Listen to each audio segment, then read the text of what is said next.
Hey teachers, how many times last week did you leave your classroom, go to the classroom next to you just to ask your colleague, the teacher in the next room, a question? Yes, we are right in the middle of the COVID-19 pandemic, which for teachers has been one of the most challenging experiences of your career. So I ask again, how many times did you go next door to ask the teacher next to you a question? The answer, I'm guessing, for most of you is probably 0, maybe 1 or 2 if you really needed something. But chances are you tried texting, you maybe called their room, maybe you connected with them on Zoom after class was done. You know, it's really interesting. I did a lot of research in what it means to be, to experience positive school workplace cultures. And the #1 common theme that I found in all of my conversations with teachers is that collaboration and connection is the single most important determinant of how positive a school workplace culture is. So now we're in this time where teachers are experiencing one of the most challenging things, the most impactful thing on their professional practice. So we're craving this connection, this collaboration more than ever, and all of a sudden, we hear things like physical distancing, social distancing, and this is impacting our ability to collaborate with people that we know and that can help us make an impact and help us navigate these uncertain times. So what do?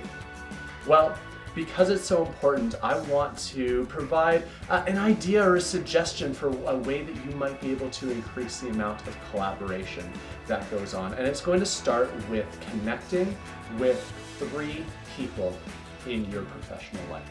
So here's what I want you to do. Go grab a piece of paper or a notepad, go grab your pen, and if you need to, feel free to pause this video while you do that. Now that you've got those things, I want you to write down the names of 3 people that you work with. I want you to write down somebody that you work with or somebody in your profession that you consider to be a mentor, someone that you look up to, that you know that you can bend their ear about any questions that you have about teaching. Second, I want you to write down someone that you consider to be a mentee. This may be a student teacher that you've had, or maybe a former student teacher. It may be a newer teacher who's brand new to your school, or it may be a friend of yours who's newer to the profession who asks you questions along the way.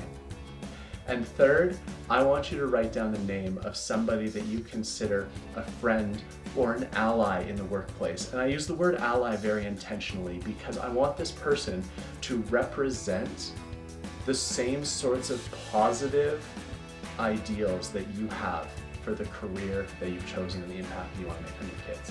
Now, you've got your mentor, your mentee, and your ally. Here's what I need you to do now.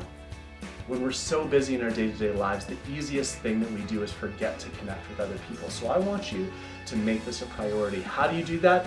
By scheduling in time. Now, these might be weekly coffees, virtual or in person.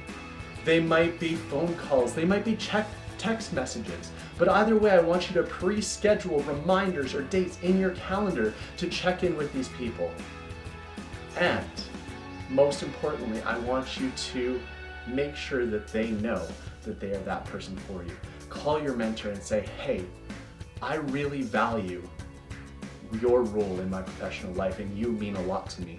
Call the person who is your mentee and say, hey, I really value the professional connection that we have and the opportunity we have to continue to work together. Will you have a quick phone call with me every week to check in? And call that person who's your ally and let them know how much you appreciate having someone to bounce those ideas off of. Because by having those people in your life that you know that you have these regularly scheduled check-ins with, where you can share those positive aspects of your work, this is going to be a really positive step for you to practice being positive and practice collaborating and connecting with your colleagues in 2020.